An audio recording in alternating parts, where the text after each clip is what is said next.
Hello friends, super magic રસોઈમાં મિત્રો હું આપણું સ્વાગત કરું છું। આજે આપણે લાંબો ટાઈમ સુધી લીલો લીમડો કેમ સાચવવો ફ્રીજમાં એની હું તમને આજે મેથડ બતાવવા જઈ રહી છું મિત્રો।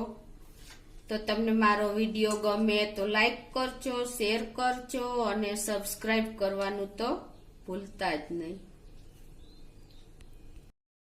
તો મિત્રો આપણે લીમડો સ્ટોર કરવા માટે જ્યારે આપણે લીમડો ભરવો હોય ને ત્યારે એકદમ જો આવો ફ્રેશ લીમડો લેવાનો, એકદમ તાજો માર્કેટમાંથી કે આપણે ઘરે હોય ને એવો એકદમ ફ્રેશ લીમડો લેવાનો છે। અને એને આપણે ખરાબ પાંદ હોય ને આમાં કાંઈ પણ જે ખરાબ પાંદ હોય ખરાબ એને આપણે કાઢી લેવાના। અને પછી આને આપણે આ રીતે આપણે ઘરે લીમડો હોય કે બહારનો હોય એમાં રજ હોય કે પેસ્ટિસાઇડ કાંઈ પણ છંટકાવ કર્યો હોય ને તો એને આપણે ધોવો તો પડે જ મિત્રો। તો હવે એને આપણે આ રીતે પાંદ છે ને લીમડાને એને ડંઠલથી આ રીતે આપણે અલગ કરી લેશું।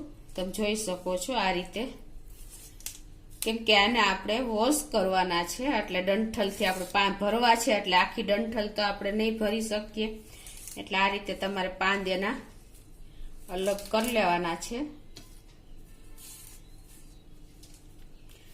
અને આમાં જે કઈ પેસ્ટિસાઇડ કે કેમિકલ આપણે છાંટ્યું હોય, છાશ નાખી હોય ઘણી વાર મને રજ બહારની તો રજ કણ હોય તો એને હવે આને આપણે વોશ કરવો પડે મિત્રો। તો એને આપણે 2 થી 3 પાણી આ રીતે પાણીમાં નાખીને ધોઈ લેવાના છે પાંદને।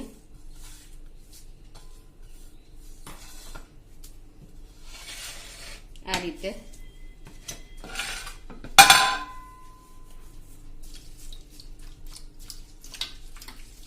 એટલે એની જે કચરો ધૂળ માટી કાંઈ પણ હશે ને સરસ પાંદ આપણા ક્લીન થઈ જશે 2 થી 3 પાણીએ ધોશું એટલે।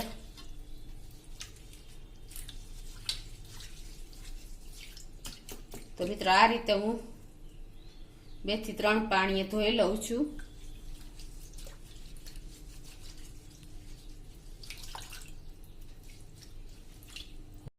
તો મિત્રો જો આ રીતે આપણે 2 થી 3 પાણીએ લીમડાના પાન ધોઈ લીધા છે। અને હવે એને આપણે શું કરવાનું છે કે કોટનનું કપડું લેવાનું છે, આ રીતે કોઈ પણ સુતરાવ કપડું હોય તો ચાલે કે કિચન નેપકિન હોય એમાં। પછી આ પાન નિતાર્યા પછી આપણે એને આ રીતે કપડા ઉપર નાખી દેશું।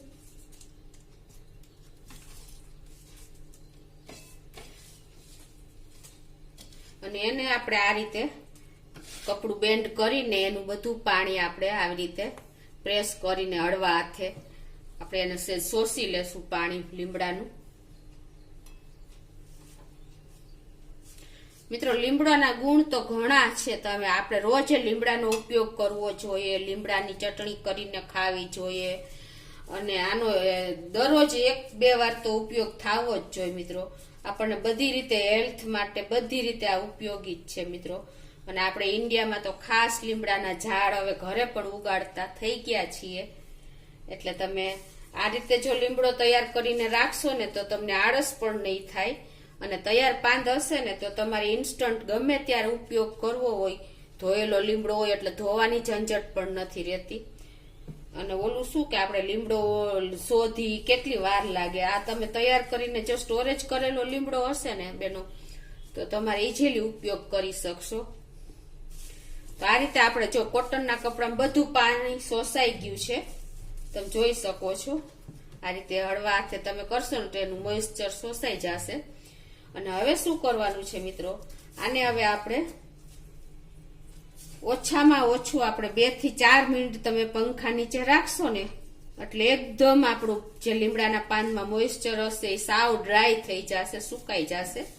અને આપણો લીમડો તો લીલો જ રહેશે। તો ટૂંકમાં તડકે આપણે નથી સૂકવવાનું, અને પંખા નીચે જ સૂકવવાનું છે। એટલે આ રીતે હવે હું આને પંખા નીચે સૂકવી દઉં છું 2 થી 3 મિનિટ। તો જો મિત્રો આપણે ધોયા પછી મેં કપડાથી પાણી શોષી લીધું અને 2 મિનિટ આપણે આ પંખા નીચે જો સૂકવી દીધા। તડકે નહીં સૂકવવાના મિત્રો, એ ખાસ નોટ કરજો તમે। આ રીતે લીલા પાંદ આપણે ઉપયોગ કરવો છે એટલે છાંયે જ આપણે પંખા નીચે તમે ખાલી 2 થી 3 મિનિટ રાખશો ને એટલે એકદમ સરસ એનું મોઇસ્ચર બધું જતું રહેશે આ રીતે. અને હવે આપણે છે ને એને આવી રીતે વાસણમાં લઈ લેશું આ રીતે.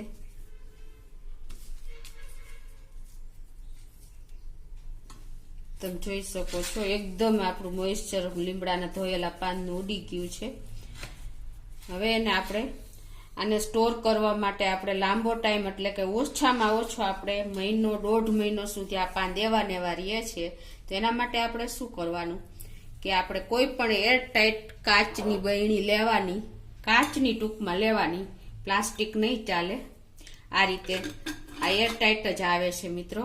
અને એ સિવાય તમે આવી રીતે કોઈ ડબ્બો હોય ને તો એ ડબ્બો પણ કાચનો આવી રીતે લઈ શકો છો. જો આ એરટાઈટ જ ડબ્બો છે આપણો એટલે તમે આમાં પણ સ્ટોર કરી શકો છો. અને આવી રીતે નાની બરણી હોય ને તો એમાં પણ તમે સ્ટોર કરી શકો છો અને ફ્રીજમાં રાખી દેવાની મિત્રો. તો અત્યારે હું આ ડબ્બામાં ભરું છું. આવી રીતે તમારે બધા પાન ભરી લેવાના. નાનો તમારે જેટલા લીમડાના પાન હોય એ પ્રમાણે ડબ્બો લેવાનો મિત્રો. આ રીતે ડબ્બો કે બરણી, આવી નાની બરણી એરટાઈટ, ટૂંકમાં એરટાઈટ લીડ હોવું જોઈએ એ રીતે તમારે એને સ્ટોર કરવાના છે. અને આ ડબ્બો તમે ફ્રીજમાં રાખી દેશો ને એટલે ઓછામાં ઓછો લાંબો ટાઈમ તમે 1 થી 1.5 મહિનો તમારા પાન એવા ને એવા સરસ લીલા રહેશે મિત્રો. એટલે તમે ચોક્કસ આ રીતે ટ્રાય કરજો મિત્રો. અને જ્યારે તમારે કાંઈ પણ વઘાર કરવો હોય ને ત્યારે તમે ઇઝીલી આ પાંદડાનો ઉપયોગ સીધો જ કરી શકો છો. ઇન્સ્ટન્ટ તમારે આ ઘરમાં અવેલેબલ લીમડો હોય ન હોય તો આ તમારા સ્ટોર કરેલા પાંદ હશે ને એનો તમારે ઇઝીલી તમે ઉપયોગ કરી શકશો મિત્રો.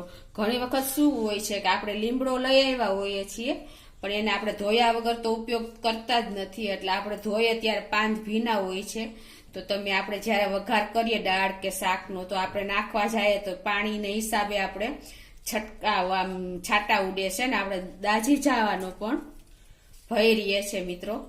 તો આ રીતે તમારે જો સ્ટોર કરેલો લીમડો હશે ને તો લાંબો ટાઈમ સુધી તમારા પાંદ આવા જ લીલા રહેશે અને તમે ગમે ત્યારે એની ટાઈમ તમે એનો ઉપયોગ કરી શકશો મિત્રો. એટલે આ રીતે તમારે કાચની, ટૂંકમાં કાચનું વાસણ લેવાનું ને લીડ પણ એરટાઈટ હોવું જોઈએ તો જ તમારો લીમડો લાંબો ટાઈમ સુધી સારો રહેશે મિત્રો. તો તમે આ રીતે એક વખત તો ચોક્કસ ટ્રાય કરજો મિત્રો. તો મિત્રો તમને મારો આ વિડીયો ખૂબ ઉપયોગી થશે એવી હું આશા રાખું છું. અને તમને મારો વિડીયો મિત્રો ગમે ને તો ફ્રેન્ડ સર્કલમાં શેર કરજો, લાઈક કરજો અને સબસ્ક્રાઈબ કરવાનું તો ભૂલતા જ નહીં.